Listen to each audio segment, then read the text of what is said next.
Я помню, как сегодня, как создавалась наша республика, Республика Ингушетия. С того дня прошло 25 лет. Помню, как мы смотрели первую картинку по телевизору, новости с Республики Ингушетия, как создавалась радиокомпания Ингушетия. Время было очень трудное, время было смутное, не было руководства республики. И были много беженцев в нашей республике. И тем не менее, нашему руководству, нашим духовным лидерам, общественности, молодежи удалось сломить ситуацию в лучшую сторону. У нас есть ряд олимпийских чемпионов, участников Олимпиады.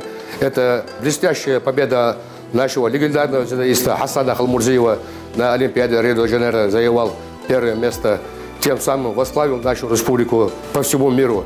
У нас есть Калой Картоев, Магомед Мусаев.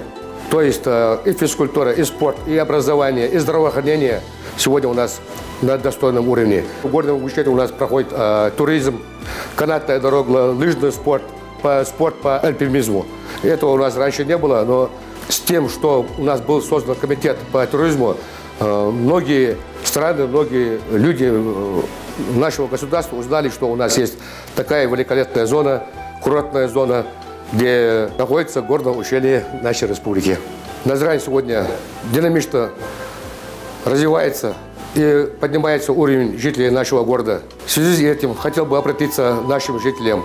Любите свою родину, она у нас одна. Берегите то, что было сделано за последние 25 лет. Я сегодня горд тем, что я живу в великом государстве России, и что я являюсь ингушом. Я горд за наших героев России. Они у нас сегодня есть. К примеру, этому Аушу Руслан Султанович, Асканов Сулумбек Суркоевич, Юркуру Юнусбек Бамадгаревич. Мы всегда гордились своими генералами, своими героями, и мы будем гордиться ими и равняться на них. Я думаю, что лет еще через 10 наша республика будет двигаться только вперед, создавая новые рабочие места, создавая дошкольные, школьные учреждения, создавая новые университеты.